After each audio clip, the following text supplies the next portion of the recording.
Push on, push off. Yeah.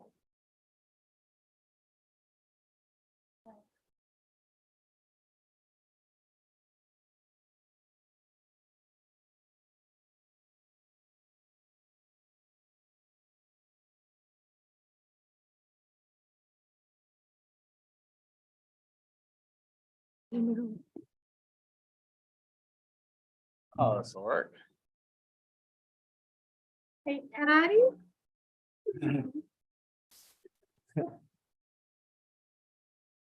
Yes. Excellent. Oh, well, there you go. You're right with that first name. Yes. Your next to is empty. You can pack your bag. All my crap that I haul everywhere I go. Addie, have you met Josh? Yeah. Yeah, yeah. Nice to meet you. Nice to see you again. I see you again.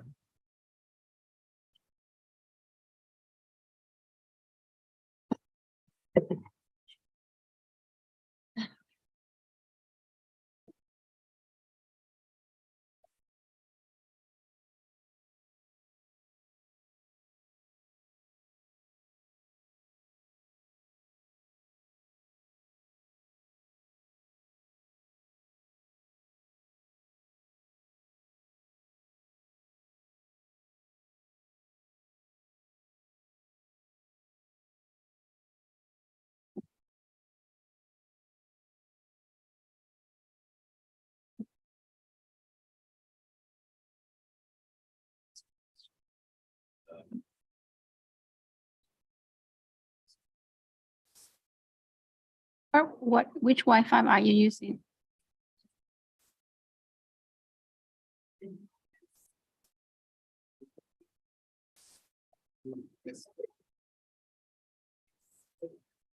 Oh, I'm sure it's as long as it's not. Yeah, because it's a lot that I was using. Mhm. There you go.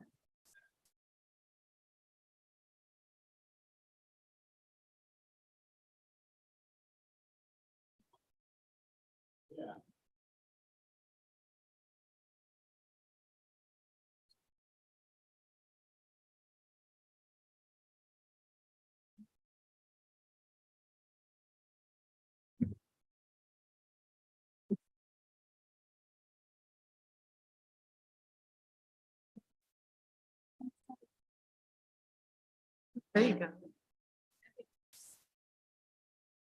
Yeah.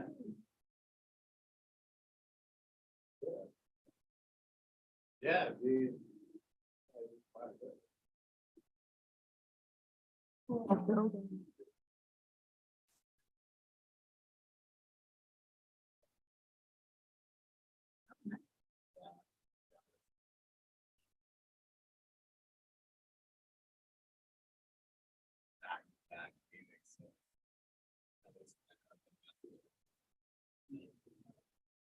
Need it? I have That's okay.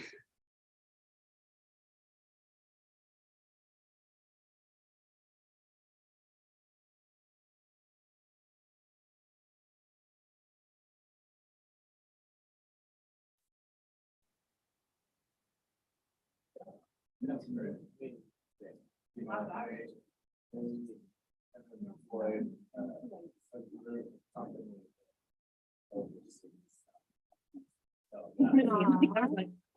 So, I mean, it's fine.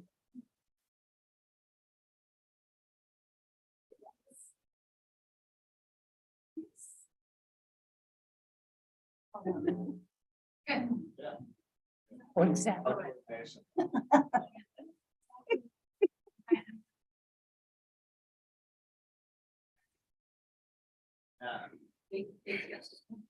Wrapping up.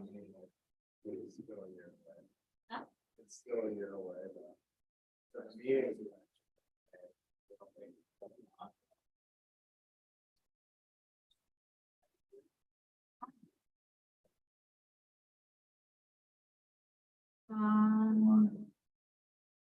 There's this, They're almost at the 10-year mark. yeah. There will be.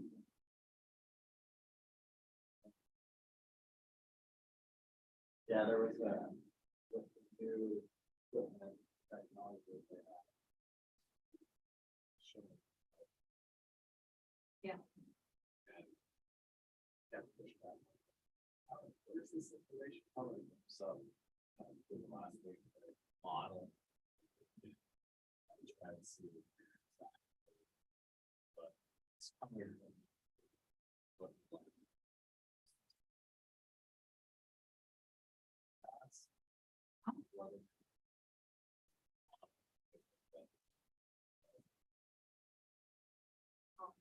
And it might be just a minimal amount of flooding.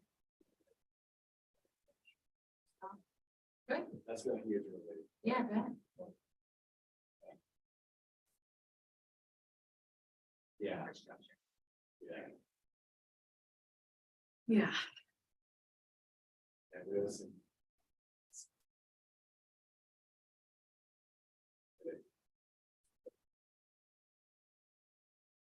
Have you?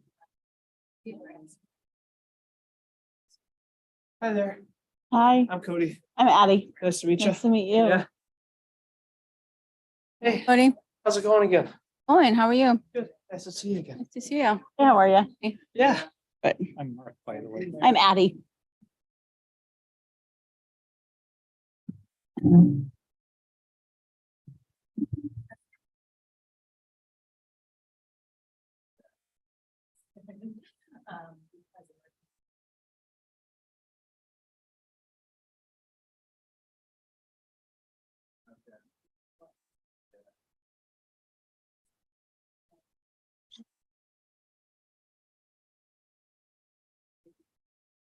Yeah, it was great, I mean, they've been.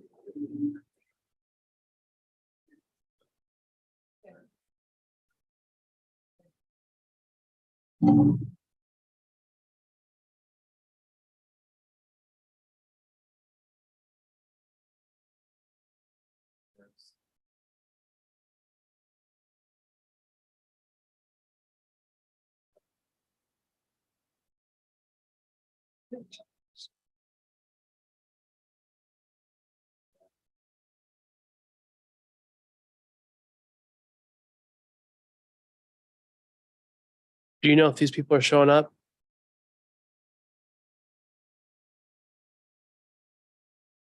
Okay, we'll wait a few minutes. I heard a squeaky door. That could be them.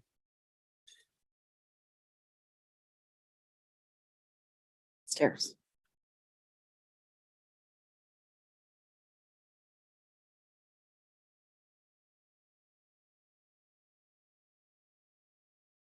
I just made it. Just made Nick it. of time. Nick of time. Nick of time. Nicotine. Hey. How are you? Hey, flip your one over. Nick is the vice chair. Oh, yeah. I take the chair of the viceroy.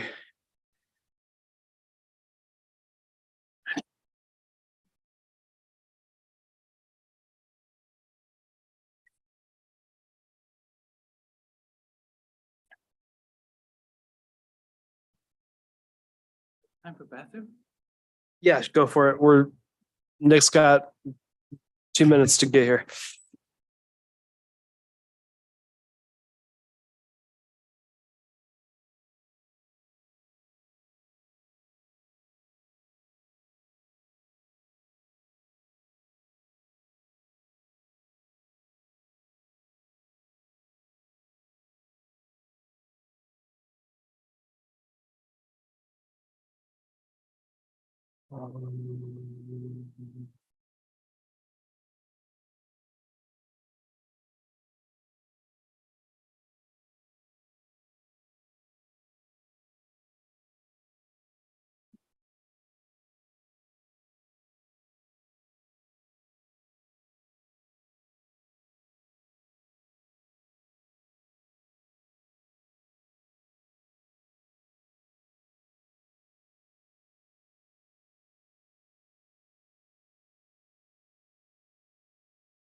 Still haven't done? Mhm. Yeah. Okay, so Nick can't, he says he can't be here, but he's gonna sign in virtually. So we're just gonna get rolling. Okay. Planning Commission meeting, April 6th, 2023. I call this meeting to order. May we please have the roll call? Case, Present. Buddy Cornett, Here. John Grant is absent. Philip Mosher, Here. Priya Pena. Here. Mark Popoff, Here. it's Okay, let's stand for the Pledge of Allegiance.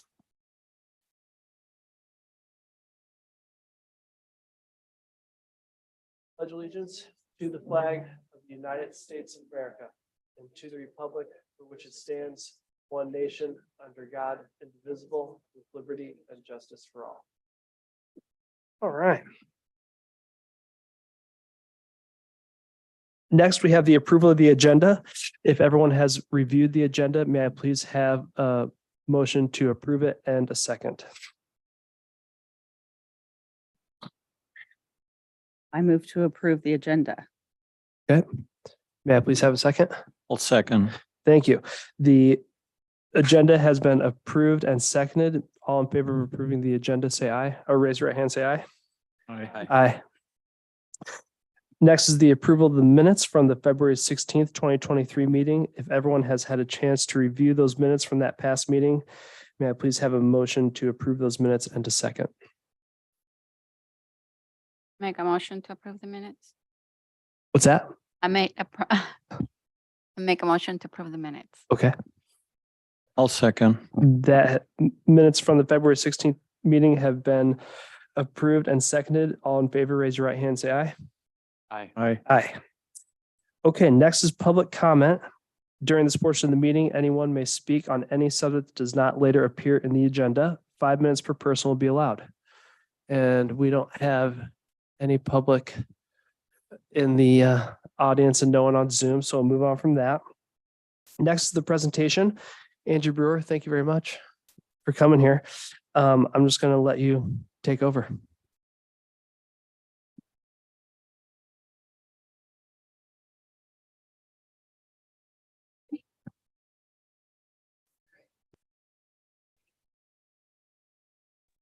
I can't hear her. Thank you. I was just notified I didn't have this on. Even though I was asked to hit the button at least 5 times before I started, I'm sorry. For the record, I'm Angie Brewer. Still on mute. I think you pushed it twice. Ed? How about now? Oh, Oh, he said yes.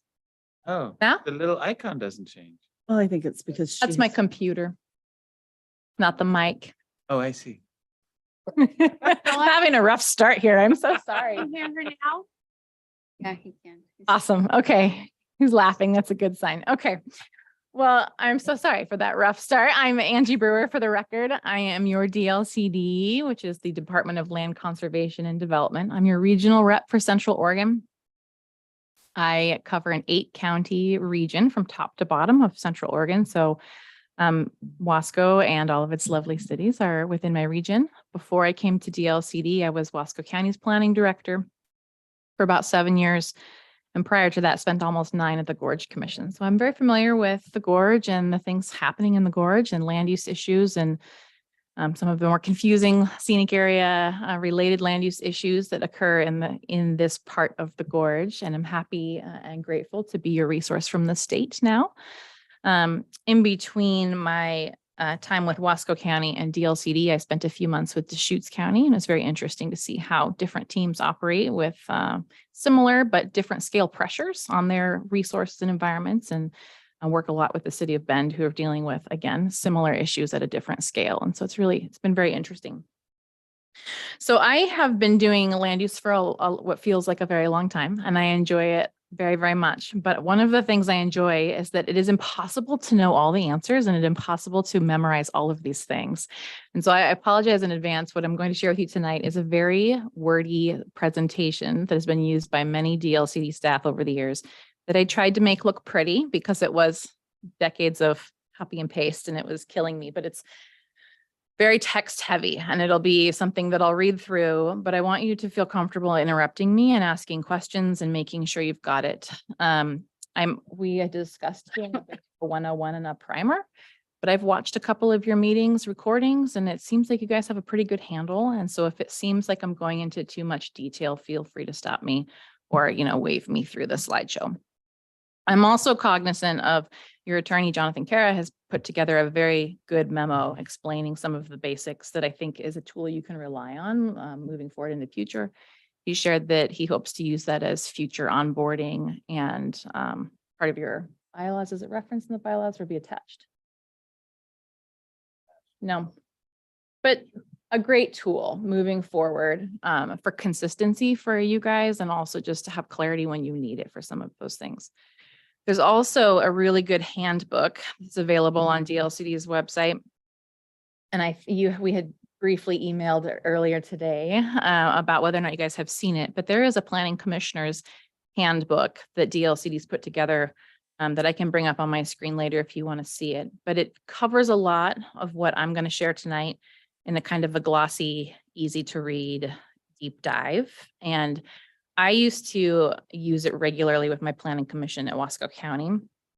And we ultimately ended up doing periodic review. So we looked at it a lot because we were unpacking some old rules and trying to make sure they still worked for us. But there's a lot of procedural guidance. There's a lot of high level messaging around the value of land use and the value of land use as a tool for the community to facilitate a conversation, a difficult conversation about values and goals and visions and putting together all of the interconnected pieces in a manner that can be helpful and action oriented moving forward. So I want to make sure you guys have that at least by email. After I leave, I can send that back out. I apologize for not bringing hard copies. And then also there's a great resource I'm sure you've seen as public officials. The Oregon Ethics Commission has a nice handy book about how you may wear multiple hats in the community and what to do to make sure you're checking your potential conflicts and perceived conflicts and things like that. So May I those ask are a some- quick question real quick? Yes. We don't have any material for this, we'll I'll- just see it. Yeah. How, and we're here, thank you for coming and we're here to listen to whatever you have. How long is this going to take just so we can mentally prepare? And I don't mean that in a crass way, like Oh, it's how fine. long should we settle in for here? So I watched my boss who's an attorney, give a presentation was this basic framework with another attorney. It took them about 40 minutes. Okay. But I can go faster if you need me to. And certainly this will stay with you guys. You'll have it. Okay. You'll have my contact information. And like I said, I'm your technical assistance from the state. If there's a need for follow-up or particular topics that you need more information on, I'm available. Okay. And yeah, faster is fine, but don't rush. And I'm not saying I need to get out of here. I'm just saying like, Yeah. Yeah. Buckle up. Yeah, no, it's Yeah, good. I just like to know like what I'm getting Can into. I ask a question as well? The books that you mentioned that I don't have any clue about, how can we go about getting Mhm. like the little one? Yeah. The guidebook. Yes. Handbook. I will also, in a minute, I'll be sharing my screen and I can, oh, my computer just did something all on its own, We can email them out. but that's a great pose too. It's expressive. Shiny on this screen and I don't like, Commissioner Patel is laughing. Let's Now you've see. gone all together. It says it's connecting, so I'm not sure. Is the guest Wi-Fi the right one for me to use? Okay. While we do that, It's I okay. had another quick question. Sure. You mentioned DLC. What's that? Department of Land Conservation and Development is the state agency charged with the land use Got it. program, and I will do a better job of explaining that. Just a second. Oh, that was plenty of That's explanation. enough. Okay. And I'm hopeful, since I'm still trying to get on, I'm hopeful this will be conversational because it is typically so technical. I feel like that's where a lot of things get lost in translation. It's really hard to digest the technical information, and I'm a very conversational person. So I will probably not go as deep as you might want me to in this one, but like I said, follow up with any technical questions. Phone call away. I'm based out of Bend, but I come up fairly regularly. Cool.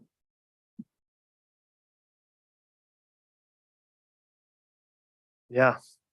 But you said you worked at Wasco County for a while. Yeah. And then moved down to Deschutes. Yep. Working for Ben. Okay. And then and I know you already said this, but what exactly do you do? For now? DLCD. Yeah. Is it solely DLCD? So I am solely employed by DLCD now. Mhm. I am the regional representative for an 8-county region from top to bottom of the state, the central swath. Okay. I want to get into is it okay that I'm holding off for my unknown error? Oh, it might be. Sorry, just 1 second. No worries.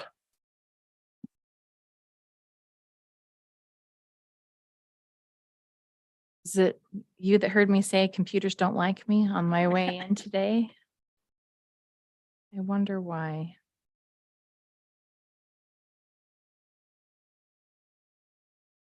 It's my internet's down still, I think, even though it says connected.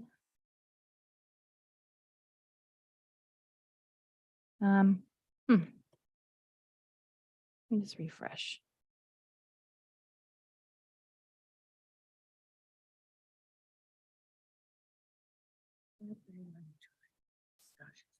Sure. Okay, thank you.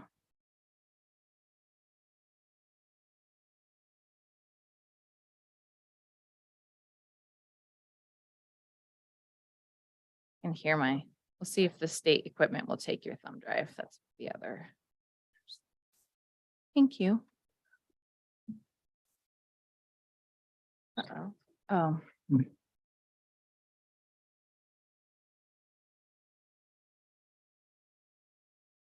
Well, actually, if you just have the PDF that I sent you, I can work from that. Because this is.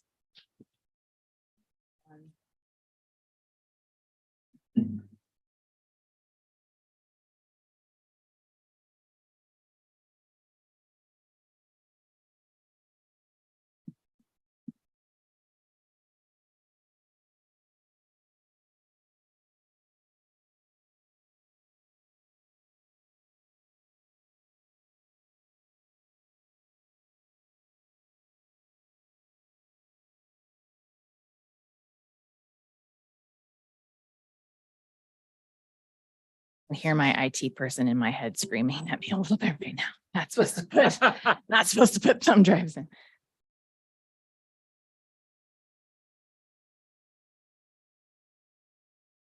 Yeah, is that okay? Oh, yeah, sure. Can I use mine Oh, on yeah, yours? go for it. Okay. Um,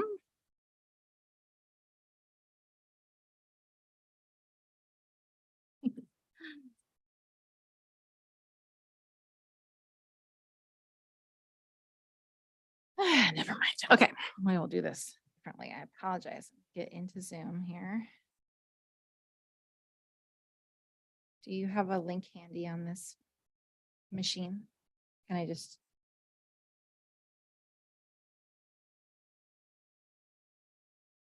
It wants to find the meeting. It's really weird that this one jumped. I mean, the only discussion item is the bylaws for the planning commission, but that's like we'll be discussing it, so. Oh, you know what it might have been? I closed my Outlook. I don't even think. Oh, yeah, no, it's. Let me see if it will try again. Thought I was saving us from the Here's what I did. updates. There's a room with cots next door.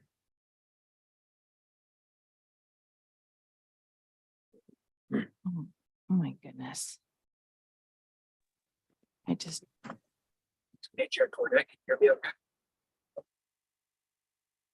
Yeah, we're just having some technical difficulties and we're just on standby right now. No, I got that. I just wanted to make sure that you could hear me okay. I happen to be in a vehicle and I just want to apologize for not being able to attend tonight in person. We can't hear you very well. It's pretty broken up.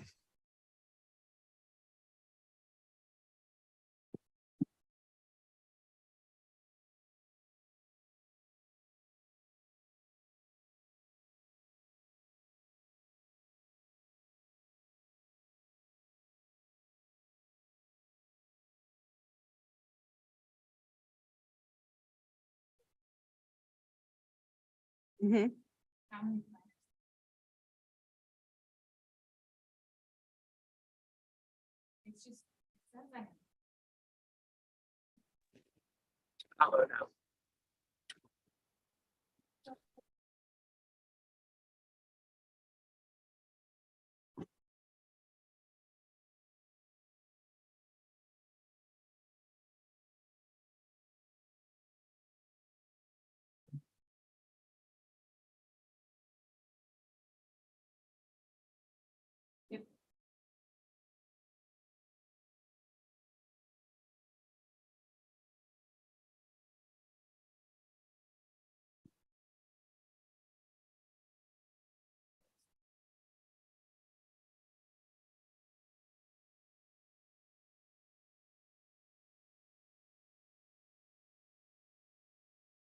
okay.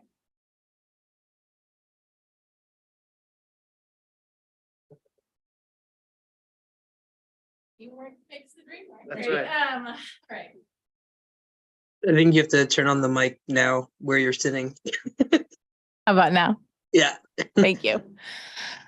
All right, we should all like stand up and take a big breath together and start over. All right. You did so well. I would have thrown Yeah. that thing out the window and walked out. I So. just don't understand. I don't know why it's behaving like that. Oh, yeah. So Chair Cornett had asked me who my employer was. So just to be clear, I am solely employed by the Department of Land Conservation and Development, which is the state department charged with oversight of the Oregon Land Use Program, basically all the policies and administration for land use from the state framework. I serve an 8-county region, like I said, from Hood River to Sherman and then all the way down to Klamath and Lake and sort of a more of a singular strip through the center. But that's 8 counties and lots of cities of various sizes throughout. My role is to provide technical assistance to the local jurisdictions for implementation and consistency with state framework, but also to help brainstorm strategies and creative solutions for things that might be relevant or helpful at the local level. And there's a lot of creative ideas out there. There's a lot of resources out there that are not always easy to find. And so it's part of my job is to make sure that I'm keeping an eye out for what your community needs in those state level conversations and what your concerns might be and how I can plug those into some of the brainstorming happening at things like the legislative level and things like that. I participate, I'm a team member. I participate in the regional solutions team, which is a governor's office. Some of you may know Nate Stice as our local regional team coordinator. He is the North Central coordinator And his region has recently expanded to some coastal communities, but I also serve on the central team and the south central team. And so it's been really fun and interesting to sort of cross-pollinate between all of the different teams, the ideas and conversations and the opportunities that might exist in sort of the collective brain of what's working and what's not. And watching things happen on different scales throughout and being able to reflect on how that might be refined or improved in different jurisdictions. So yes, this is going to be my favorite recorded video ever of myself, and I just can't wait. But it is a privilege for me to serve in this capacity, I must say, because I've been in land use for decades now, and this role has afforded me an opportunity to participate in the big picture conversations, the strategic thinking, and the areas in which the directors and the staff are most passionate about, without a lot of the sort of administrative burden, if you will, of managing budgets and teams and some of the things that come along with being responsible for things at that level. So I hope you will see me as an asset. I hope you will see me as a resource. I have cards. I'll definitely send an email that can be forwarded along with some additional resources. And I do look forward to seeing you guys again in the future with a better laptop and a little more practice with the microphone. But I'm going to share my screen if that will be okay. I got to get to the Zoom page here.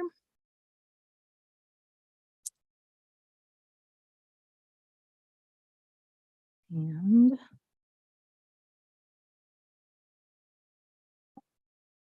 like I said, this is a long wordy presentation.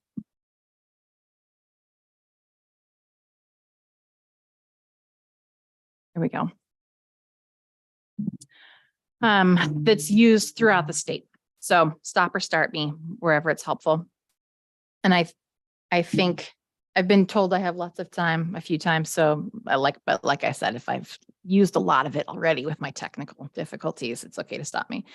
So I'm here to share a primer on the Oregon statewide land use program and provide some planning commission basics. I see that Mr. Kara is on the line, and Jonathan, I was singing your praises earlier about your memo. I think you covered a lot of really good information in there. The planning program in Oregon starts with Senate Bill 100. There were a lot of things that happened up to that point, a lot of public concerns, a lot of federal acts and local and state level efforts to protect resources and acknowledge the amount of development that was happening at the time. But Senate Bill 100 is really the landmark piece of legislation that initiated the Oregon land use program that we have today. Governor Tom McCall was very active in that. You may have seen videos or heard the recordings. There's some very, very moving speeches that are out there in the records that were the inspiration and the momentum behind this bill. And this bill in itself, I apologize, my screen shows my face over some of this. You may move it. This bill is 50 years old in May this year. So we are reflecting on our 50th anniversary. But it created DLCD, and it created the policy component of our program, the Land Conservation and Development Commission. So it's got to be the most frustrating acronym, like alphabet soup thing, where it's LCDC and DLCD. Everybody always flips it around and gets it confused and jumbled. But LCDC is our commission, and DLCD is the staff that does the implementation component. Okay, so would it be also helpful to say that the LCDC does the policymaking commission, and then the DLCD is like the enforcement? Enforcement is part of it, but yeah, it's would be the technical implementation of the policy through rules and administration. But yeah, enforcement's a piece of it, but we don't often it's kind of one of those things. We don't view it as enforcement. It's more like compliance and technical assistance really more than anything. It's very rare that LCDC is approached with an enforcement order or that staff has to initiate an enforcement order because we sort of pride ourselves in the relationships and the regular communication and coordination wherever possible. We're trying to do that. Our job is really to make sure that local governments are empowered to do what they need to do to achieve their land use compliance, but also their land use needs and develop those tools locally. Okay. Let me hide this little thing here. So there are LCDC and DLCD. Yeah, I'm just going to read because there's so much text to get through. So we set the land use policy of statewide significance of goals and rules. That's LCDC. DLCD helps enforce those goals. So that's to your point. DLCD is reviewing local plans and amendments, and we provide technical assistance. And there's quite a bit of delegation from LCDC to DLCD, but truly LCDC is the oversight of the commission's work. Counties and cities are tasked specifically in the state law to address the local vision and needs, adopt and amend the codes that are required by those state rules and goals, enforce them, and make land use decisions. And I put a quick note in there that there's a lot of counties and a lot of cities, and everybody seems to do it slightly differently within the framework itself. And so it's always really interesting to get together with other jurisdictions and compare notes as to how they're navigating those requirements, because truly there are options and there are strategies that can be used to make sure that the rules are addressing your local needs within that required framework. I think a lot of folks who aren't super fond of the state planning program assume that you have to do everything a very certain way. And there are some hard lines. I will attest to that. There are some hard, bright lines out there, but in many cases, there's a lot of flexibility and a lot of options that can be pursued to ensure your goals are being met locally. So the bill created the policy arm, the LCDC. The bill created the framework, and by doing that, created these 19 statewide planning goals. This is captured in Jonathan's memo, so I will try to be brief here. But these goals are broken down into a couple of buckets, if you will. There are the process goals 1 and 2, which is basically citizen involvement in land use planning. And citizen involvement is being addressed right here tonight. Your planning commission meetings are public meetings. This is part of your goal 1 obligations and toolkit, if you will. Land use planning is obviously your comprehensive plan and your ordinances, and that should reflect the requirements, but also the local needs moving forward. The rural goals, which you don't have to deal with much in the urban area, but the counties sure do, is the agricultural and forest lands goals. Those become more relevant to you if you were in a position where you're expanding your urban area boundary into resource lands. There's a complicated conversation there, but certainly good to be aware of them overall. Urban goals are 8 through 14. They include recreation, economic development, housing, public facilities, transportation, energy conservation, and urbanization. And I just flagged 13, the energy conservation, because it's often misunderstood as being energy production, but it's actually conservation. And it's achieved in many other ways that are redundant in some ways with other good urban policy planning mechanisms. So it's kind of a unique one. You don't see a lot of attention going to that one. And then there are the constraints goals, which is 5, 6, and 7. 5 is the natural resources, scenic and historic resources, and open spaces. Goal 6 is air, water, and resource land quality, which is very reminiscent of some federal rules around Clean Water and Clean Air Acts. A lot of overlap with the Department of Environmental Quality in that goal. And then goal 7, which is our natural hazards goal. So you guys probably, I know you have, there's a big landslide overlay. You have a lot of geologic hazards here. You have floodplains. And of course, wildfires not mapped in the same way, but that is technically considered a hazard. So things to be aware of. This is an older graphic that I didn't have time to make look pretty, but this is a very basic way of thinking about how the legislative conversation, the department work, and the administrative rule sort of trickle down into the local comprehensive plans and ordinances, and then ultimately your local decisions. So it is the tough task of the local planning director and yourselves as planning commissioners to make sure that you're threading these things together into a cohesive plan and ordinance to be able to implement in a fact-based way and an equitable way and in a consistent way, which is a lot of hard things to do all at the same time.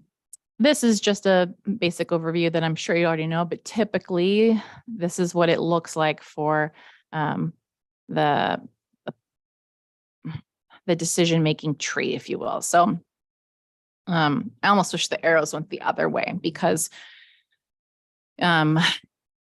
typically you have residents and voters informing the conversation that your governing body, which is typically the city council or the county commissioners, are trickling down into the staff and the planning commission. Then ultimately staff is going to be working on something, whether it be a plan update, a decision they're working on, strategies for the future.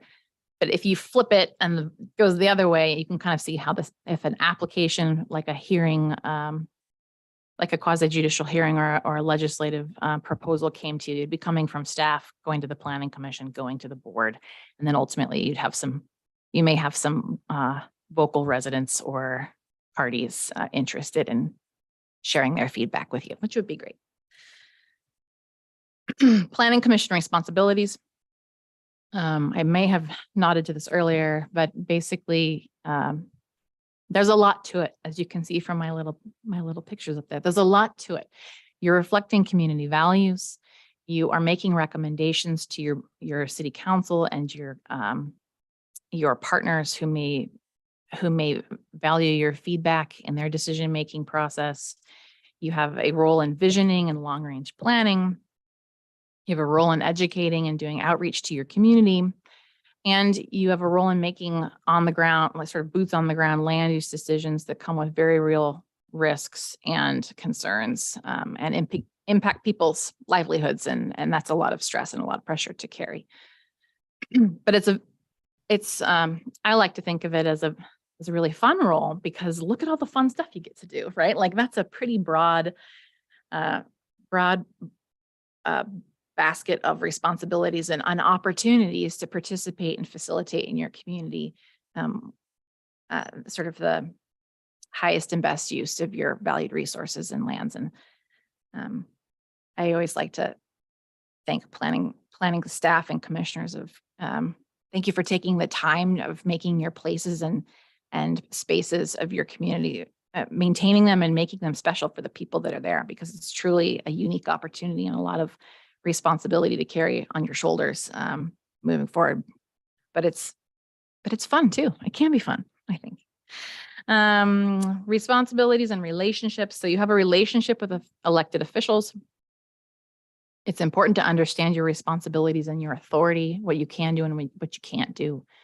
You're usually providing recommendations to your council, but making sure that those recommendations are based on fact and have clear findings and sound reasoning is very important, particularly to protect your litigation risks and just your capacity overall. Having frequent and thorough communications with them is important to make sure that they're not blindsided by any fun hot topics they're not expecting, but also to make sure that you're hearing their concerns and able to infuse that into the discussions moving throughout your planning process. My manager likes to emphasize that you should not be afraid to give them advice on planning matters. That's your role.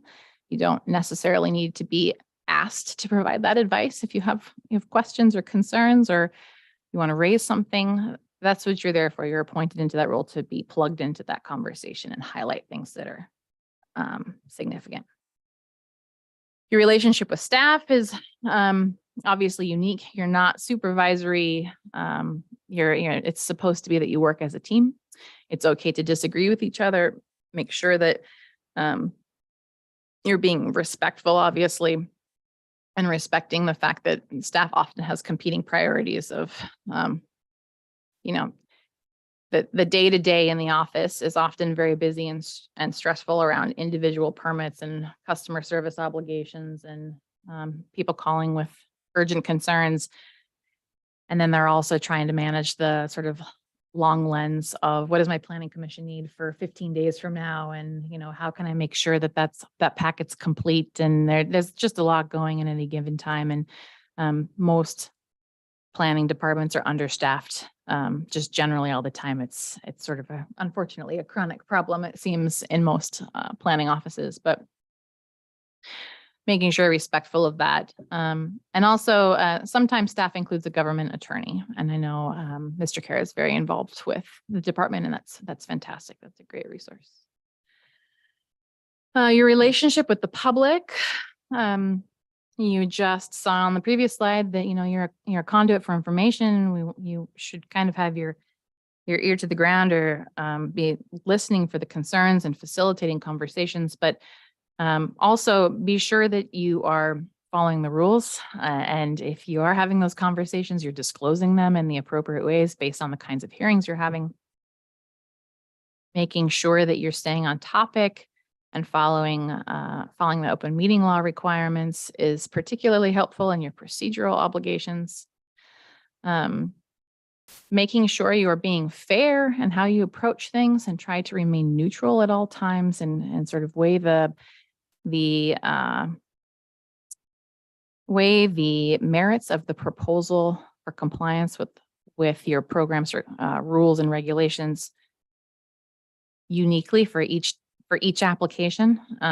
Sometimes it's hard not to compare one project with another, but try to keep in mind that each project is a unique proposal and they're obligated to comply all on their own. And then maintaining a balance of thoroughness and efficiency. It's really easy to go down rabbit holes and talk about a detail forever and ever and never really get to the bigger picture question or decision you need to get to.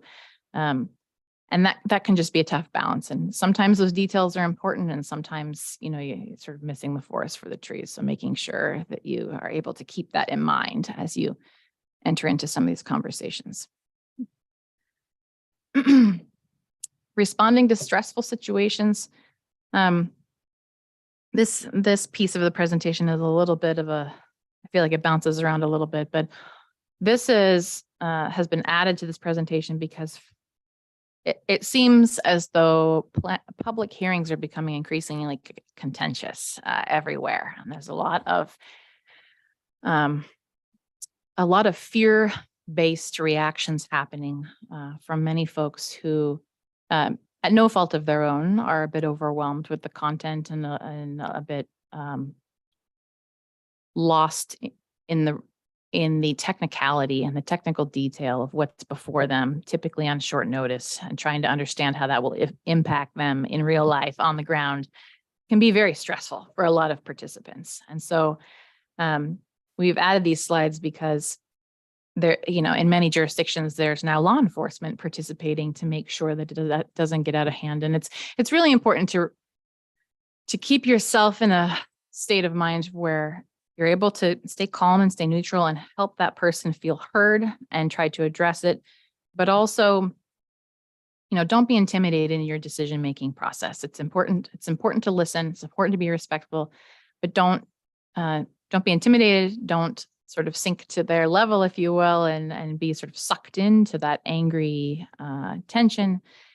It really doesn't help anyone. And if it's a situation where someone is so concerned and is so uninformed that you as a commission are concerned, you have the ability to put a pin in the meeting, postpone the meeting and continue it to another day, to give that, take the opportunity to do additional outreach and education, or ask staff to add information to the record that would perhaps respond to the concern being brought forward. So there are ways to address the concern.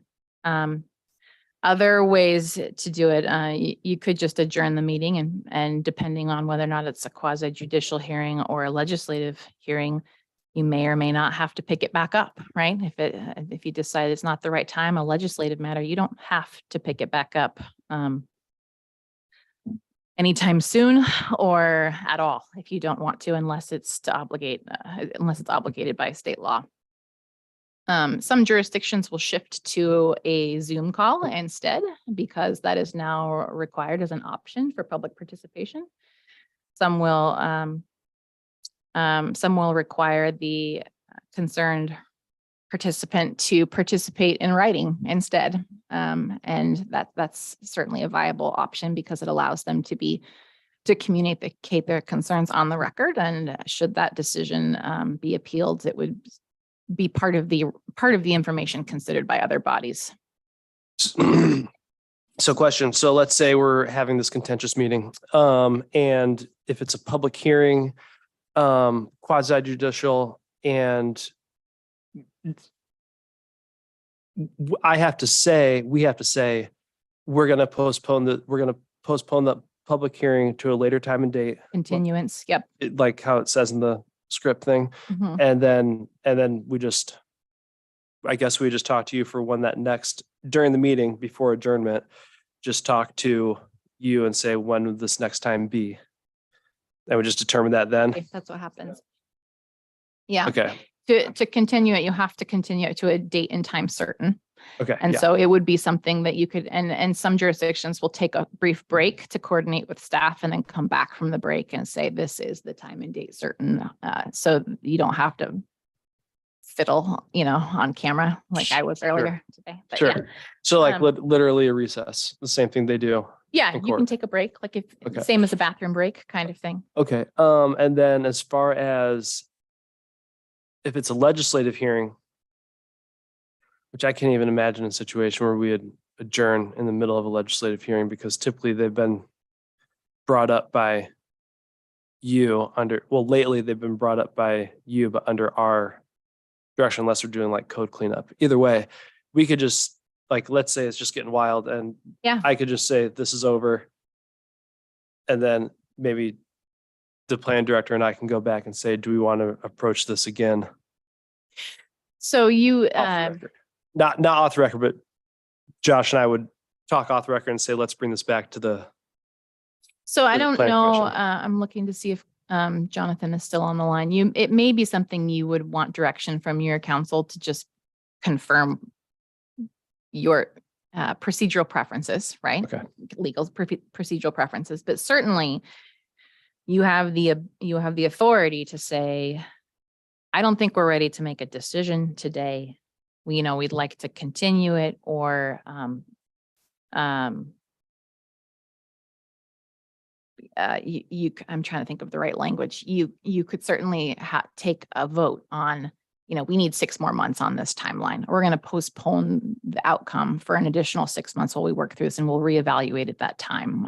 There are tools like that. Or if you decide we're just not going to pursue this, you could have a motion, and vote on closing something out and saying we're direct, we're in, what's the right word? It depends on what you want to do. If you want to postpone it, that's one thing. If you want to stop it, you could certainly, I'm trying to remember how your system works. If you have a work plan that you all approve at the beginning of the year, it might require you to amend your work plan in subsequent meetings. But ultimately, you have the ability to modify your work plan. You have the ability to modify how you pursue legislative plan amendments. And you're not Okay. obligated to see that through unless it's required by state law. Got So, it. Okay. I don't know if I covered that well. Did that make sense to you? Yeah, I think so. In the sense of, if it's a state law that needs to be adopted Yeah. through a legislative process, that wouldn't be something we can necessarily, kick on for however long. But, you know, if it is something, a code cleanup or something that the commission feels that they want to address or change, but then, you know, for some reason you're getting some reaction from the public and you're realizing maybe this isn't the best way to go forward with this. Yeah. For instance, our RV park section, you know, that we've been talking about the past couple months, that could be something that could be pushed off to an unknown date ultimately. Okay. And if you did choose to postpone something that was required by state law, you would just run into a couple of scenarios where someone could petition LCDC's review of your code to make sure you're in compliance with state law. And in the meantime, they could apply to have their application reviewed directly under the statute instead of your local rules, which is not the end of the world, but it's preferable that you have your own code that reflects your needs and values and not just deferring to that basic framework. Got it. Okay. So your tools as as planning commissioners, and this has some weird animation in it. Your basic tools are the comprehensive planning process and then the zoning and development code. And the comprehensive plan, you likely know this already, but it's the framework for connecting all of your interrelated systems. It's supposed to provide a base of facts for you to make informed decisions and to make policy directives and set goals and strategies based on those facts. Those facts can be time consuming to update, but I would encourage all jurisdictions everywhere to make sure that your facts reflect what your community is actually dealing with. Just making sure demographic data is current is always helpful. Making sure your comprehensive plan captures your community vision. When I was with Wasco County, one of the reasons we pursued a comprehensive plan update there is that our plan hadn't been touched since 1983 in a cohesive way. And so we felt that the community vision was no longer reflected in that document, and we needed to take a deeper dive and engage the public. And I think yours is more current than that. Yeah. Parts of it are. Yeah, no, I can relate to that completely. Your comprehensive plan establishes the goals and policies, and it guides land use, infrastructure, conservation of natural resources, economic development, and much, much more. I would say the much more is always more than you think. And there's always projects going on in partners realms that are that you sort of have a moment of, should this be land use? Is land use involved? How does this work? Always ask when that comes up, because chances are there's a nexus and that just hasn't been looked at in a long time because it's a huge document and there's a lot of state rules. And we're very rarely looking at all of those little pieces all the time. So it's easy to assume, I think, in all of our silos. And then your zoning and development code. These are the more sort of specific on the ground implementation pieces. These are the land use decisions that you're seeing come before you and come out of your staff's work. This is, as you can see on the screen, there's things like location and setbacks and density provisions, heights, criteria that are maybe specific to nearby resources or nearby uses. Includes zoning, permitting procedures, development standards, and subdivision and partition standards. Sorry.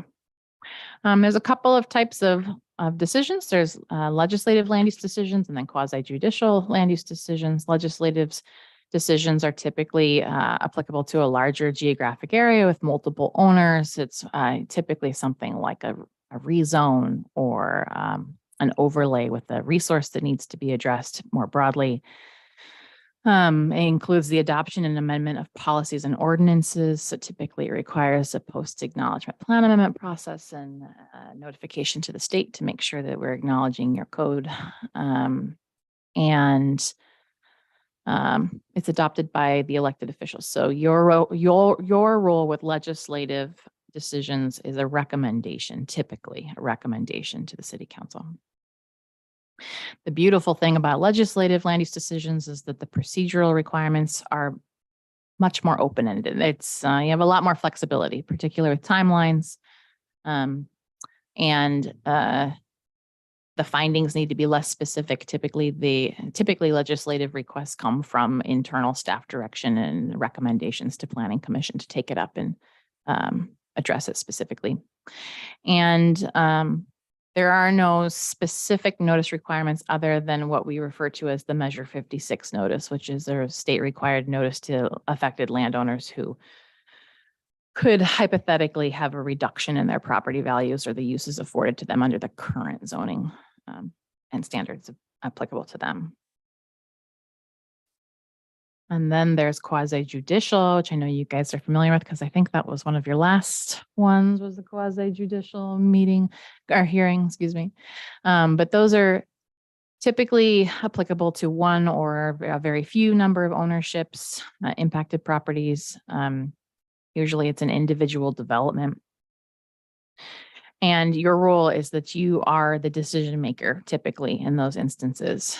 And it's important that it's an impartial tribunal, which is such a fun, complicated way of saying. You're basically a court, you're operating as a court, right? And you need to be able to treat it with that kind of acumen and making sure that you're following the procedures to a T. Procedural errors are the nightmare of all planning departments everywhere because they're so easy to make because there are so many procedures to get right. But it's really easy to have a procedural oversight. But at the same time, it's so important because you are making a legal decision, a binding decision. Impartiality requires that you treat all parties fairly. You allow all parties to know what the decision makers know. So that's the record that you're working with. That needs to be open and available to everyone unless there is a legal reason not to. You're disclosing all of your ex parte contacts and communications. And any information considered by you as the decision maker needs to be factual. It can't be emotional, it can't be personal feelings. It needs to be very much factual, fact-based. Am I clarifying that when you Yes. say fact-based, it is only fact-based as our packet proves, correct? We can't say like, okay, the packet says this, but I know this external fact outside of, I can't even think of a good example right now, but I know external factor outside of this situation that applies to this. Only I know it because I'm telling you that it's actually a fact, but it can't be proven in a packet or any type of record. So fact-based, the way I was referring to it was, it's verifiable information, right? Mm. But you can add anything to the record. So if you wanted to share what's in your head, the information you know, you can read it into the record and it becomes part of the record through your minutes and your audio recordings. Okay. If you know more than others know, you should disclose it before the record closes. It may be that I've been personally involved in hearings where information is shared with commissioners after the record closes and they have to reject it, disclose it and reject it and say, we cannot make our decision with that information included because that is outside of the record. You have the option to reopen the record before your decision's made, but typically your clock doesn't allow that necessarily. You can't necessarily afford that in some instances because you run out of time in the timeline requirements. But if you know it, you can add it, or you can ask staff to get it and contribute it to the record and keep the written record open for a week. I mean, that's pretty common. Okay. Did that answer your question? Yeah, I'm just trying to think of a good example that we could use. So it happens to you and I easily because we're both realtors. So Yeah. we know, we have a lot of knowledge about different pieces of. Oh. I was saying that I can see why you're asking the question because both Cody and I are realtors, and so we often have knowledge that others may not about plans or uses of certain parcels. Sure. In that instance, I'd recommend that you ask your staff during the hearing, after staff does their presentation and commissioners have an opportunity to ask staff questions. You can ask if that is a similar thing, right? You can say, is this setback variance similar to the decision that was made 2 years ago on this particular property? And that incorporates it by reference into the record. But it's not enough. It's not enough to pull in that past decision. If you wanted that past decision pulled in, you would have to request staff pull it in during that open record period and have it added specifically. I've seen in other jurisdictions where someone will write a letter and say, I'm aware of this happening in this property and this property and this property, but they don't actually attach those decisions or documents. And the courts have basically kicked it back and said, you didn't attach them. We don't have the ability to go retrieve all of those things in our review. So if you want it in there, I'd recommend that you point it out specifically, ask for it specifically, and make sure it's in the record in a way that acknowledges the concern that you have. Okay. Is that okay? Okay. I just make sure that's okay with staff. But definitely it's approached in a lot of different ways in different jurisdictions, but you have a lot of, that's why you're here, right? Is to ask those tough questions and consider the impacts broadly. And if you have existing information, it's okay to use it. That's a diverse planning commission brings a lot of knowledge and skill to the table with different kinds of existing information sets. Okay. And then there's ministerial actions, which are your over-the-counter type decisions the staff is kind of crunching through on a daily basis. And this is an example would be a building permit, but these require no exercise of discretion. And it's yes, no questions at the counter. It's a pre-existing criteria, and it's usually limited to one site. The kicker is you have to take action, and there's no appeal opportunity. So in some jurisdictions, this includes housing, and neighbors will be surprised when a house starts going in next to them because there was no notice. And you might hear about those kinds of concerns from time to time. But the reason that use is occurring is because in a prior public planning conversation, there was a decision made that those kinds of uses were compatible in that zone and in that part of town. And were streamlined very specifically to be able to go in for the benefit of the public. I just want to do a time check because I feel like I'm elaborating more than I thought I was. Are we still okay? Still okay? Keep going like this? Okay. Hearings procedures, legislative. We talked about this a little bit, but just to do a deeper dive, these can be staff initiated or proposed by a private individual. Right now in Deschutes County, there is a proposal to remove an overlay by Central Oregon Land Watch, which is interesting. It's not often that you see an external proposal for a zoning amendment like that. It's interesting to see, but they can come from either direction, and your role is still the same. They're still obligated to do the same analysis. You're not obligated to make a decision if you decide it's not appropriate. There's definitely a notice that goes out to that Measure 56 notice. And this is where goal 1 really comes into play, that you want to make sure you have a robust public process and opportunity for the public to participate there. There's no concerns with ex parte contact or bias, but conflict of interest concerns are still there. And you'll hear that a lot where it's like, oh, you want to change the zoning. Why do you want to change the zoning? How do you gain from that? There's a lot of that kind of rhetoric that seems to swirl around those proposals, and just making sure you're disclosing your potential or perceived conflicts is enough to resolve it. And then again, you're making a recommendation to your council on this particular type.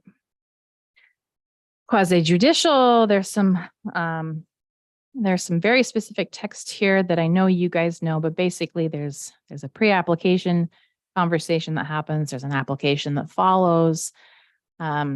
Staff takes that applicant through a completeness review process. Notice is mailed depending, the vicinity of that mailing depends on the use proposed, and sometimes it's a small group and sometimes it's a huge group, depending on what they're proposing.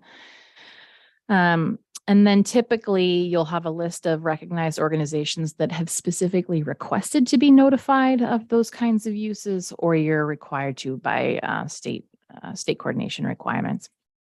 And then any other local code requirements you might have. The notice itself, particularly a Measure 56 notice. Oh, excuse me, this wouldn't be for quasi judicial. The notice itself just needs to explain the nature of the hearing itself and the proposal. List the applicable criteria, which is important because if they were to appeal, they need to be able to cite the criteria that they're appealing based on compliance concerns. Physical location, the date and time of and location of the hearing.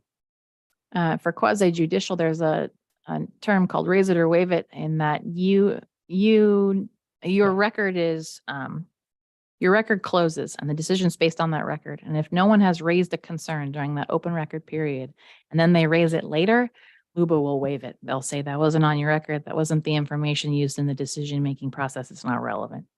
And so it's important that if it's necessary for the decision or necessary to use as the fact base for your decision-making process, that it's in the record. Contact information, typically for staff, so they can get additional information, and then where to find the application materials and staff report. And then an explanation as to how to participate at the hearing. Some jurisdictions go above and beyond on how to participate at a hearing. Do you guys have a handbook or a flyer for how to participate at a hearing? Yeah, I don't know if it's used very often. Oh, okay. Yeah, we may have one that to dig up, but yeah, I think it's an older thing. That doesn't surprise. They're not beautiful typically, but it's intended to help folks understand that it's not a conversation, it's a hearing, and that you want to hear their concerns, but you can't engage in a back and forth to a Q&A session of what's going on, and help them better understand for future interactions how to go about getting the information in advance and how to go about putting their information on the record in a way that's helpful and meaningful, instead of immediately getting frustrated that they don't get to have a town hall style conversation with you all about the proposal. It also is helpful sometimes to sort of lay the ground rules of how to participate in a respectful way. That's probably to your point, not everyone's reading those materials, but sometimes it helps. I've also seen jurisdictions print participation sort of guidelines on easels and have it up in the room, so it's very clear that you're not having a conversation, but also being respectful in how you approach the commission and just their peers in the room. Good idea. It's just more visible. Let's see. Did I miss anything? Testimony. Let's see. I want to make sure I'm hitting things that might be relevant here. Do you all typically have requests for 777 in your hearings? That would be keep the record open for 7 days, a rebuttal period for 7 days, and then a final argument for 7 days. Some jurisdictions use that a lot. That's what we used at Wasco County, was just the first 7, which is an automatic 7 if someone requests it. You have to say yes to that request if you get a request, but often they'll ask for more, and you have the ability to say no if you're out of time, if you run out of time. But there is, let me see if I can skip to this somewhere in here. We have the 777 broken down. can see all my. Oh, I shouldn't have started this. Let's see. There is a requirement to, you have to allow the applicant to rebut some of that information, all of that information, I should say. Where are we? Yeah. But there's an automatic 7. And unless you are out of time, usually you are able to provide it, right? Unless you're right up against your deadline. There's no real reason to say no. You can also, if you are out of time, you can also ask the applicant to waive that timeline obligation and toll the clock by either a specific amount of time or just keep it open until it's needed to reach a comfortable decision. That's possible. I would recommend you get it in writing every single time, but it is possible to do that.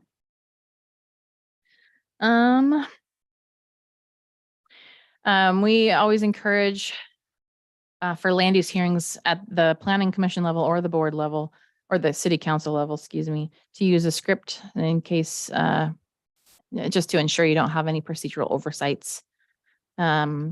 The chair typically opens the hearings, reads through the rules and the conduct for the hearing. There's a raise it or waive it statement typically. The right of continuance we just talked about. And then obviously declaration of ex parte contacts, conflicts of interest, things like that. And staff delivers their presentation and details the proposed findings and recommendations. This I know you guys know. There's a testimony. You close the hearing. There's discussion, motions, deliberations and amendments, and then voting.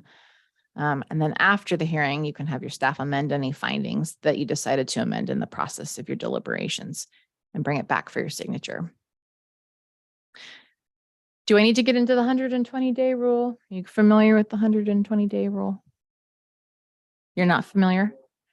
So there is an obligation, a requirement in state law that a jurisdiction within the urban growth boundary has 120 days to process an application and provide a decision from the time of complete application is provided. And often applicants who are not regular applicants, who don't do it multiple times, so not, first timers or second time applicants will be frustrated because they don't understand the back and forth to get to a complete application has not yet started that clock.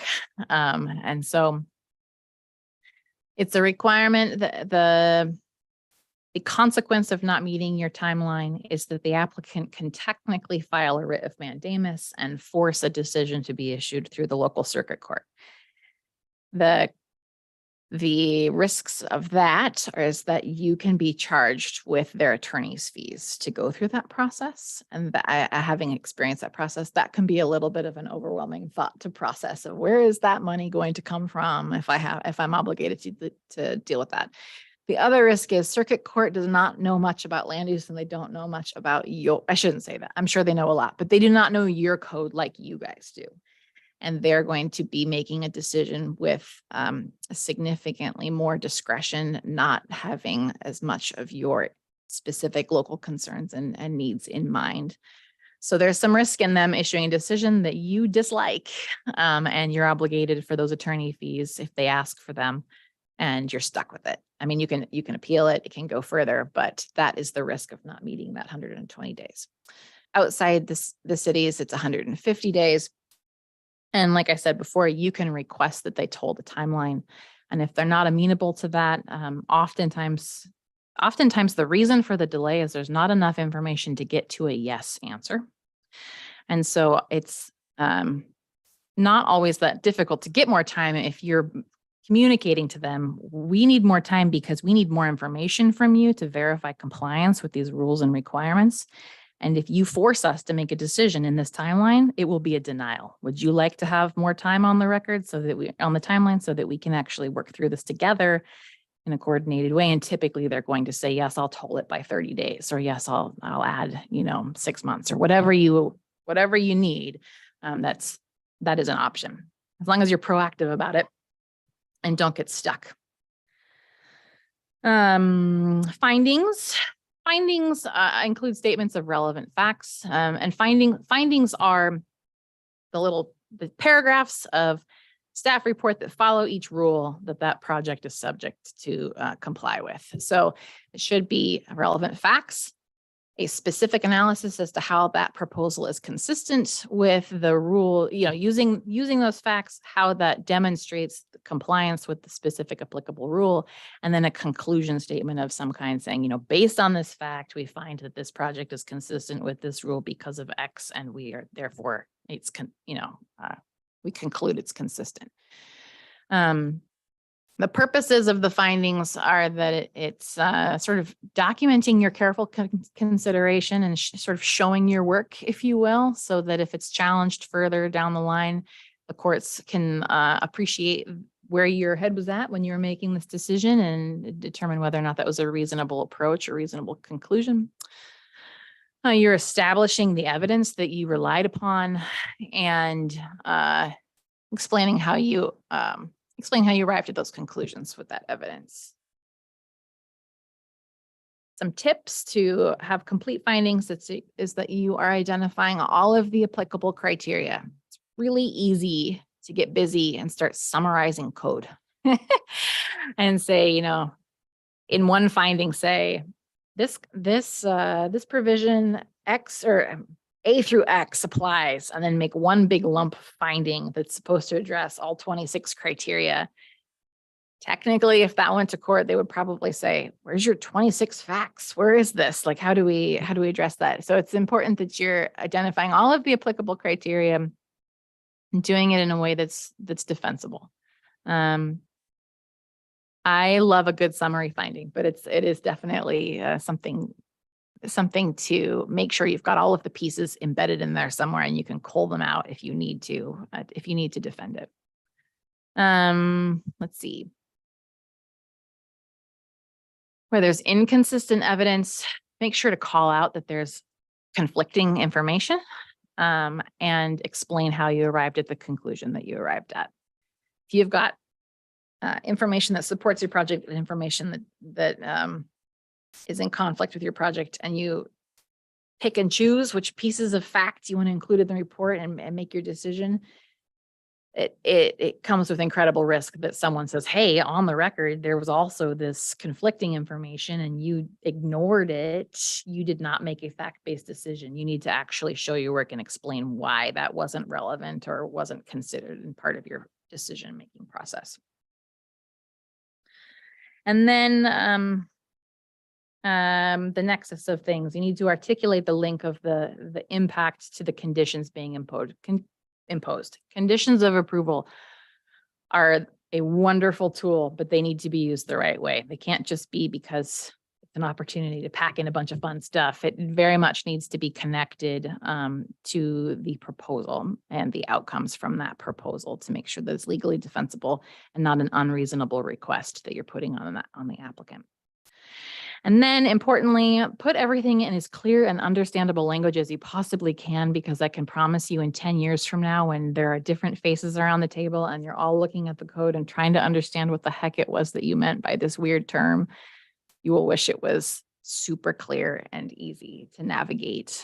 So just keep that in mind, that even though it makes sense today, think about the planners and the commissioners 10 years from now. Some common problems with findings is failure to address each criteria, deferring findings to conditions of approval, and say, this is a pretty common one where you don't have all the information you need to make a decision, but you're pressed for timeline or pressed for capacity and you just need to get it out the door, and you decide, heck with it, we'll just condition it. We want you to come back with a report or come back with a plan to verify compliance. That is frequent. It's a frequently used tool, but it comes with a lot of risk, and you want to make sure you're very, very comfortable in how it's being used and that you have support from your technical assistance parties. Like the instances this comes up a lot is for wildlife mitigation plans. There's a lot of proposals that have potential impacts to wildlife. And because planners aren't biologists, you'll have this moment of, we don't know if this proposal will actually cause harm. We need a wildlife study. We are going to condition that you work with Fish and Wildlife to verify the impacts and come back to us. And if you can demonstrate that this has no impact with a letter from Fish and Wildlife, we'll sign off on your building permit. That happens a lot, but it's tricky because if too much time goes by and I shouldn't say political will, but different staff may have different interpretations of how a rule applies or what the impact might be on a particular resource. And it can be a little bit like quicksand. So be careful with the conditions of approval, but they're very helpful, but complicated tools. And then another pitfall is failure to establish a causal relationship between the facts and conclusions. That is a fancy way of saying, make sure you have evidence to verify that what's being proposed will actually result in the thing that you think the conclusion that you're coming to. I'm trying to think of an example. You could have a proposal for a home in a neighborhood, and someone could say, "Oh, that's going to add to the traffic in this particular location. It's going to add all of these safety risks, and we're concerned, and we don't want it." But do you actually have a transportation study that says that? Do you actually know that will be you need the information to be able to draw that kind of conclusion. And it's okay to ask for it. Don't forget, it's okay to ask for it if you think you need it. The burden of proof is the applicant's responsibility. It is not your job or staff's job to go figure out how this all complies with state and local law. It's the applicant's job to do that. It's staff's responsibility to evaluate the information they provide you for consistency and make sure that it's quality work, that it makes sense and draws reasonable conclusions and provides sufficient information to determine compliance. But we're not all here to be basically, we are not the project proponents in this role. We're considering their proposal and the materials they provide us for consistency. They need to address each of the applicable criteria, and that's where pre-application conferences come in. They're incredibly helpful to help applicants know what criteria apply to them. Sometimes codes are difficult to navigate, and staff does their best to make sure that they're crossing all the wires in a helpful way to make sure that they know what they're obligated to provide. They should not rely solely on staff presentations to meet that burden of proof. And I think, since this slide is not mine, I think that is intended to imply that when you have a hearing and staff does a presentation, that applicant should be prepared to provide their pitch to you about why they think it's in compliance or what they think needs to be done to ensure it's in compliance. They should not be relying on your staff to do that work. That's would be an inappropriate assumption on their part. If an applicant provides new information at a hearing, the public must be given a chance to rebut it. So that's that other piece I was looking for. I was hoping there was a 7 in there when I was scrolling, but that's the other piece. There is a requirement that if they ask for more time on the record, they add a bunch of information, there needs to be an opportunity for the public to rebut it. And typically there's another 7 days built in for the applicant to have a final legal argument based on the rebuttal statements from parties who've been participating, which can include the public.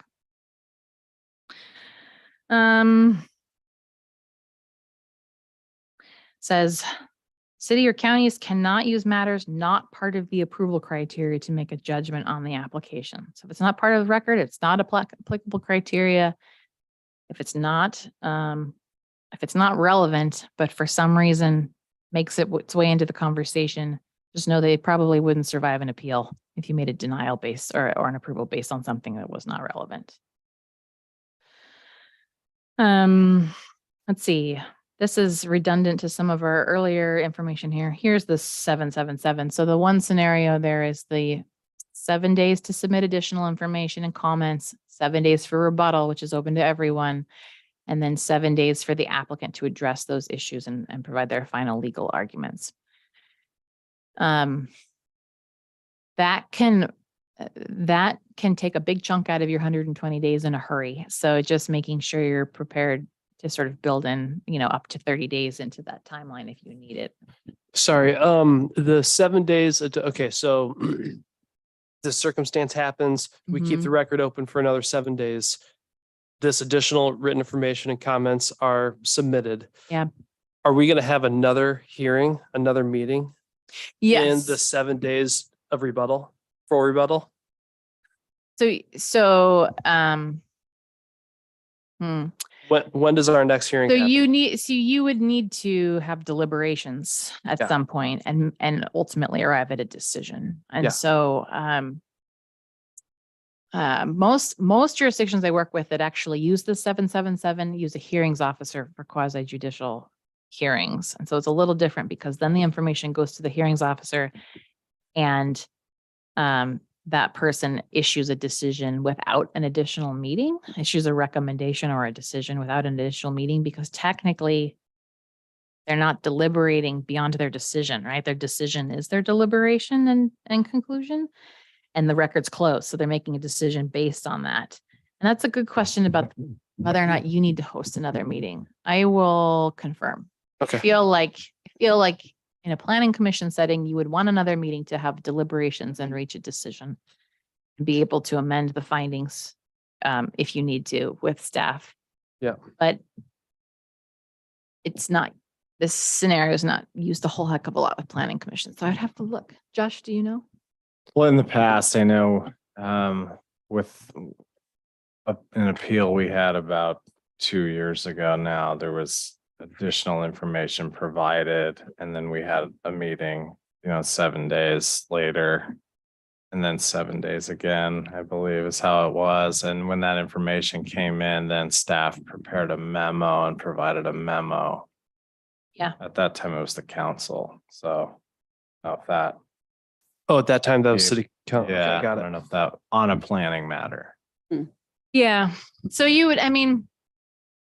it would not be, I don't think it would be bad form in any way to host another meeting after your record closes so that you can deliberate and make a decision. But whether or not you're Okay. required to, I would need to look. Well, I just don't, if we're the ones making the decision, who else is gonna make the decision? Right, exactly. I agree. Yeah, and we don't have a hearings officer format established at the city. Yeah. Yet. Something to think about. Maybe another 5-10 minutes? Sure. Okay, Okay, cool. so we've talked about raise it or waive it. Partial stuff. Ex parte contacts, A quick question. Yes. Are these calendar days or business days? calendar days. Oh. Calendar days, yep. Jonathan's memo covers this pretty well, but I'm happy to troubleshoot some things around this.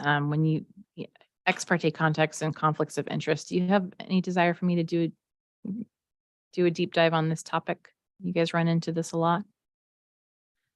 I don't think we've ever had any real ex parte situations since I've been doing this. Okay, I recused myself once because of ex parte. Well, that's right. With the, right at the beginning, right when you started Yeah. with the, so I might have said this in the beginning of the meeting, but I watched this presentation at a recent meeting in the Willamette Valley that was part of the Oregon Planners Network. How to stay out of hot water as a planning commissioner presentation that my boss gives a few times a year. And there are a handful of planning commissioners from around the state in there. And so some of the questions that came up that might be of interest is, what if you read a newspaper article about this or someone tagged you on social media about this? Do you need to disclose these as potential conflicts or ex parte? And the answer is yes. And when in doubt, disclose. It doesn't matter if someone did it to you, if you saw it while you were driving, it doesn't matter. As long as you disclose it, you're protecting yourself and you're protecting your process. And I would say, even if it makes you uncomfortable, it's even worse to be called on the carpet for not disclosing it and jeopardizing the procedural obligations. So, but saying that you have an ex parte contact does not immediately demand that you recuse yourself, right? correct. Yeah, it's just saying like, hey, be aware, I've had this communication or whatever. Yes. Okay. If you feel that it impedes your ability to remain neutral or could influence your decision in any way, it's best to recuse yourself. But you're not automatically booted from the decision, from deliberations or from the decision-making process. Yeah, and now that I think about it, I have had ex parte contacts, like, yeah. It's hard not to. There's so many, I mean, with social I've media now, it's I've just disclosed everywhere. in Meetings, I'm just not remembering them now. I am. That's okay. That's okay. So I'm disclosing that. That I've Well, this disclosed. doesn't count, but you're welcome to do it I again. could Yeah. just- No, I think it's very common. And I think the kicker is there's a difference between, it's hard not to see everything happening around you. It's hard not to run into people at the grocery store who want to talk about that specific project or how you voted on something or where do you stand on something. It's really hard not to find yourself in that situation, particularly as a volunteer in your community, right? Like part of your job is to go out and engage with these people. And then when they want to actually talk to you, you're like, stay away. I can't do that. And there's tactful ways to do that, but it's important to preserve the process and make sure you're being fair and equitable to everyone that comes through this process every time. And so oftentimes people will say, out of fairness to the applicant, and if you were ever an applicant, I want to make sure I'm protecting this procedurally and giving them the benefit of the doubt for their proposal. The other thing is conflicts of interest. And the kicker with that is it can be real or it can be perceived, right? So again, making sure you're disclosing any real or perceived conflicts of interest. And I think that they frame it as potential conflicts of interest, either in here or in Jonathan's memo. But I've always used the word perceived because it may be the perception of the people in the audience that you have a conflict. And it's in some ways on you to recognize that there may be a perception in the public that you have a conflict. And it's appropriate for you to insert that into the conversation and say, hey, I just want to get this on the record that I know, I wear multiple hats and this may be perceived as a conflict of interest, but in fact, it is not because of X, Y, and Z. And I don't think it jeopardizes anything. And just making sure that it's disclosed and on the record. Conflict of interest is typically attached to you making money off of something or the perception of you making money off of something, whether it's you or relative.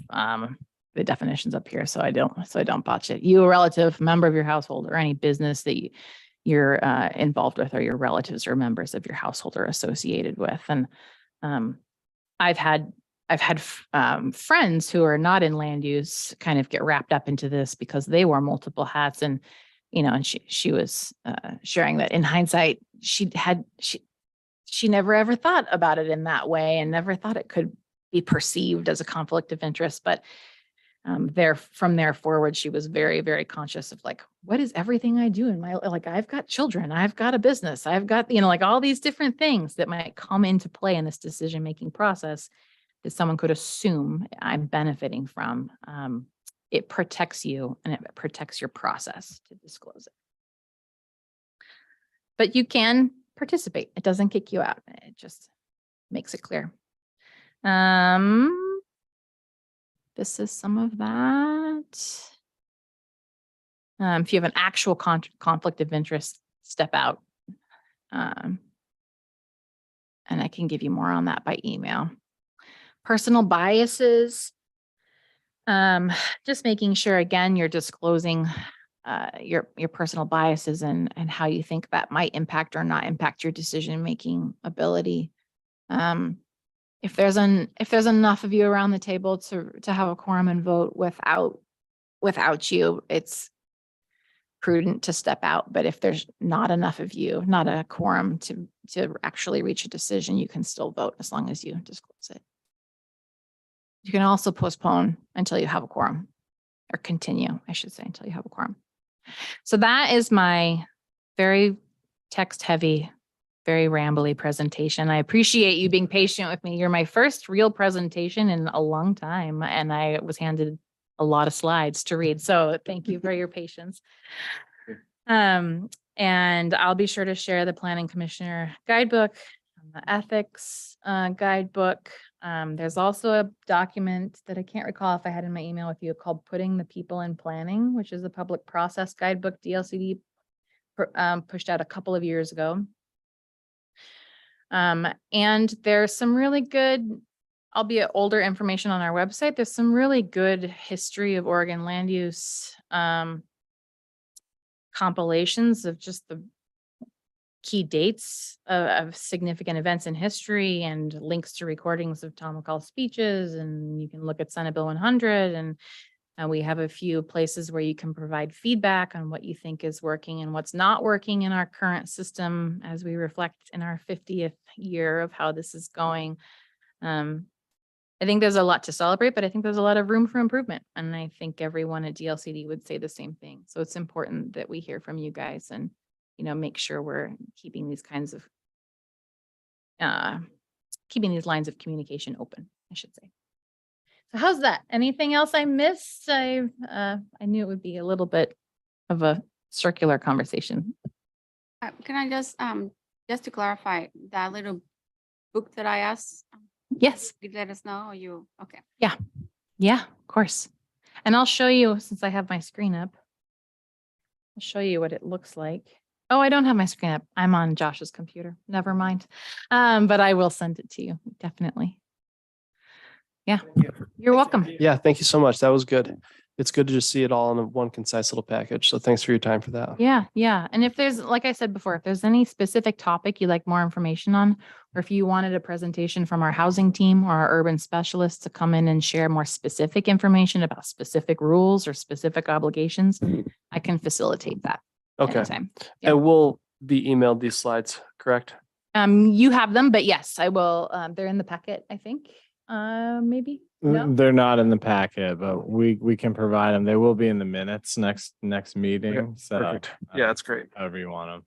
They're on his thumb drive officially. Yeah. So, but no, I'm happy to share anything that's of value and helpful to you guys. I know it's a very busy time here and all other, I was going to say planning, but it's not limited to planning. Every jurisdiction is very, very busy trying to meet the needs of their communities right now. And it's tough times. So anything I can do to be helpful, be sure to reach out.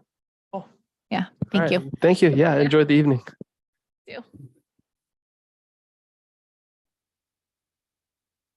So with that, thank you again, Angie. The next item on the agenda here under our presentation B, our city attorney, Jonathan Kara, prepared a memo detailing the legal requirements for land use decisions. A lot of this has been discussed this evening. There might be some that's a little more in detail in the memo that's been provided.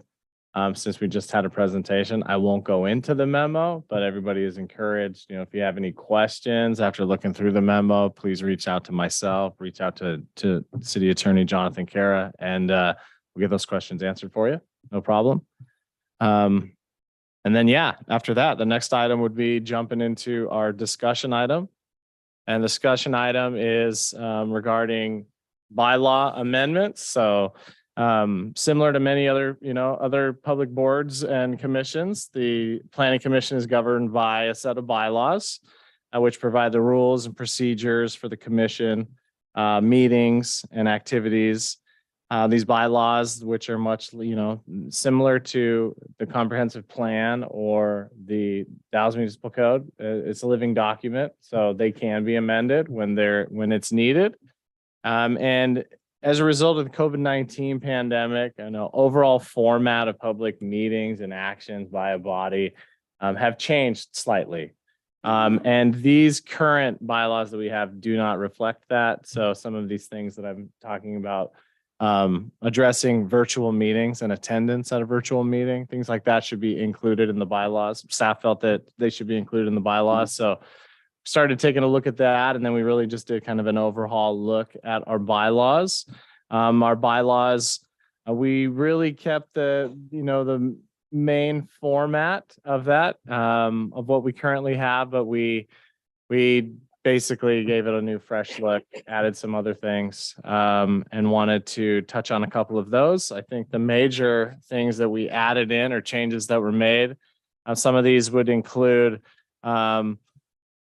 meeting participation and decorum and behavior, really. And this is really not so, it's not only for the commission, but also the public, laying out, different things of, the process, as Angie mentioned earlier, public hearings, they are contentious. Land use applications are contentious. So this is, the opportunity. There are some things laid out in here that it can provide the ability to provide warnings for rude or, inappropriate behavior. Talking about, fine tuning the time limits the individuals have to speak at hearings. I know that we, are trying to make our meetings more efficient, and there is, in the current bylaws that we have and what's laid out in the municipal code, there is a little bit of varying between 3 to 5 minutes, and we settled on 3 minutes for present or for comments.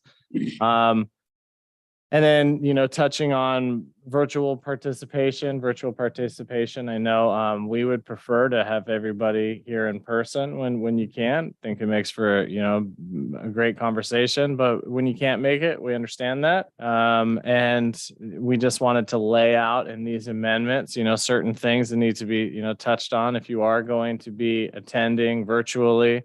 There's some things, like a stable internet connection, no background noise, keeping the screen on. So some of those have been included in these bylaw amendments. The discussion, another thing touching on attendance requirements. We want to ensure that we have a quorum here. There has been in the past few months, we haven't had the ability, and granted, we've been short some commissioners, but we have actually we've had to cancel 2 meetings in a row. We want to make sure that our applicants are not kind of pushed down. Angie was talking about earlier, the 120-day rule. When we have to continue to push back on meetings, then it really kind of gets us in some hot water on that. Touching on some of the things that we added in here is really consistency with chapter 11.04 of the Dallas Municipal Code. That is the chapter that really lays out the Planning Commission and the requirements of the Planning Commission. Some of the requirements in there are embedded into the bylaws, but we just wanted to make sure that there's some consistency between the 2 documents. This section, chapter 11.04 it's a section in the municipal code that can be amended. So we do talk about the ability here when we talk about attendance. That is something in our bylaws. We actually refer to the Dallas Municipal Code. So that is in the case that if the commission is considering wanting, less strict attendance requirements, more strict attendance requirements, less meetings in a year. These are the types of things that can be requested by the commission to be changed at a later date. So with these amendments, the bylaws really just reflect the Dallas Municipal Code in the event that the Dallas Municipal Code gets changed in the future. Can I ask a quick question? Yep. So the changes in the bylaws, I'm looking at the packet. Are they highlighted or how do I find the changes? So they are not. We can provide the red lines. When we reformatted it, the red lines got extremely messy. Yeah. So what we did is we provided there's an exhibit in here. I think it is Exhibit C. Exhibit C is what we currently have for our bylaws. So that'll kind of give you a frame of reference. I know you kind of have to go back and forth and check. That's near impossible to try and find that. And if, you'd like us to, schedule this to discuss at another time and provide those red lines, we can do that. I think some way, whether it's just highlighting what has changed or comparing the old paragraph to the new paragraph, but picking out the pieces that have changed. I don't know that I can take 2 documents of 20 pages and find that, that seems difficult to do. Yeah. And we can, like I said, we chose not to include the red lines because it is I get it. extremely messy, but we're more than happy to provide it and even provide it in a. Is it later that many meeting. changes? The reason there were so many changes is because we reformatted it. So Yeah. as far as the content that is in Not so there, I'd much. say we're still probably sitting around 80% of what it was. Okay. But full transparency, if you would like to take a look at those, I'm more than happy to provide them. I would just then recommend we probably postpone this discussion for a later date. just Yeah, so I you mean, can what do have an you opportunity others to take a think? look. To me, it seems really difficult to grasp what has changed. We can postpone it for sure if you want to. Yeah, the way this used to be written was basically just like someone's like, okay, here's the bylaws, and they just like a book, like just Yeah. like a novel. This is, has sections, subsections and stuff like that, so it's actually organized. So yeah, it's definitely a lot just easier to read. You can actually point to specific items, section 5 letter, section 2A, and say, this is why we're doing it this way. I see. So yeah, so it's definitely better when you're signing that, saying I agree to these things to be on the commission, or when you are appointed. You don't feel like you're reading a book. You actually looks like a real book, so that's good. I'm not speaking into the microphone. Rule number 1. So yeah, if you guys all want to just take some time and move this to the next thing, next meeting, that's totally okay. Yeah, I feel like it's all pretty normal / reasonable changes that were made. The biggest thing, I think, not the biggest thing, but one of the biggest things in there is just attendance and making sure we're consistent with our, with our meetings. When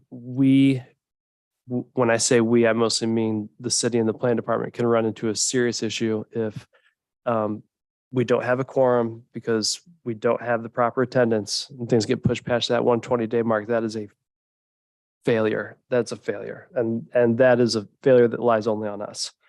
So that cannot happen. It won't happen. We have to be here. Another thing about attendance is, we are a commission, we're a board.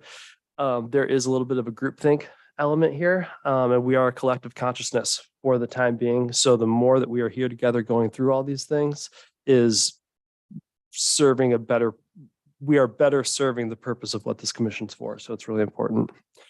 But yeah, let's just move this. If you could identify those changes and kind of concisely as possible. Yeah, We'll we just make it can. for next time. So in the Maybe memo, just we touch on. Content changes, not formatting changes. I don't think anybody's going to be much interested in those. Yeah, so we would then have, I will take a red line to the red line to make sure we. Right. Yeah. Yeah, we can do something. We can get you something. That's no problem. Cool. Thank you. Other than that, I will probably need to push this into a May meeting. It wouldn't make it onto our next agenda. But this can go into, I can see if it can make it to our next meeting or not. Okay. Check on that. Do we have things on the next agenda? We do. Yeah. And I'll, transition from this straight into maybe some staff updates here. So at the next meeting, we have some code amendments, some code cleanup amendments, really good. We went through the Dallas Municipal Code to find out some, just some really basic things that have been missed over the years that just need to be updated. We'll also be discussing bringing back in front of you the changes to the RV park code. So we have a working draft of that. That'll be the first time we're sharing it with you. I know last time we really just kind of threw everything at the wall to see what stuck. And now we actually are taking the code and redlining the code. So that's what we've been working on, as well as we do have a conditional use permit for a utility facility that's being built out in the port, associated to another large development happening out in the port. This is a continuing thing that I'm sure you've all seen before in the last few months. So And then, yeah, so we could probably try to squeeze this onto that meeting. I'll see how it works out. Other than that, the meeting following the May 4th meeting will be canceled. We have city budget during that week. So in the event that the budget runs multiple nights, we just want to make sure that we don't have a planning commission meeting, correct? Okay. Could I put in a request also? So I will not be here June 13 through 17, which is the third Thursday in June. Obviously we have a vice chair that can help out these things if needed, but if we could just make it so that we don't have a meeting that time, speaking of attendance, of course, but Yeah, we'll take a look. I do know there has, meetings have been getting a little more full, but we might be able to move some things around. Okay. Probably doable. And then the other update I have, I think it's something that's of interest to the commission, but really it's a project that's been happening through the Urban Renewal Agency, and this is the Tony's building downtown. We finally posted an invitation to bid to demolish and abate the hazardous material in the Tony's building. This was a long, drawn out process. This was something that the agency board had unanimously voted to demolish in 2021. The thought was we were going to move forward with the funding the money that we already have. And we were really convinced by Business Oregon to follow a funding route. So we went through the process. They kind of walked us through this process, and then last minute the carpet was pulled out from underneath us, and we found out we were ineligible for funding after all. So it was a long 18 months of waiting for funding that ended up not happening. So we ended up just turning right around and working on an RFP that we had sitting, or an invitation to bid. And so that was posted. We posted it on Friday, and I believe it's going to be mid-May where the bids are closed. So That's now funded out of city budget or? so it'll be funded through the Urban Renewal Agency, transferred. Yeah, urban renewal funds will be transferred to the city's budget to be paid that way. So yeah, long awaited project. It's exciting. It's been a rundown building for quite a while, and it'll be nice. Nice to see what opportunities we get coming from Then, that. so once it's demolished, the plan is to sell it as a lot, or? We'll go through another RFP process to try to see what kind of projects will take shape, what kind of proposals will come forward, and then we will go through a process to pick the best proposal. But yes, then be basically working through whether it's just a sale of the lot, or it's really kind of up in the air right now. But we're really hoping to take in some ideas on big thinking. May the best bid win, really see what kind of what we can get out of it. In terms of return on investment, or I mean, could something like a downtown park be possible, or? Well, the agency over the years has emphasized they would like to see a mixed use development there, commercial on the bottom, residential on the top. I do know that there was a discussion about a Federal Street Plaza, which would actually be occurring within the street itself. And, the idea of possibly configuring a park within Federal Street itself. Yeah. And that would abut right to the new development. But I think that is discussions on that has been on a hold to really see what's going to happen with the Tony's building. what does RFP stand for? A request for proposal. Got it. And with that, that's news for me. Are there any commissioner comments or questions at this time? No. Excellent. Well, Addie, it's nice to have you here. Yeah, absolutely. New commissioner. And do either of you have any comments or questions? Okay. Meeting adjourned. See you all again soon. Thank you.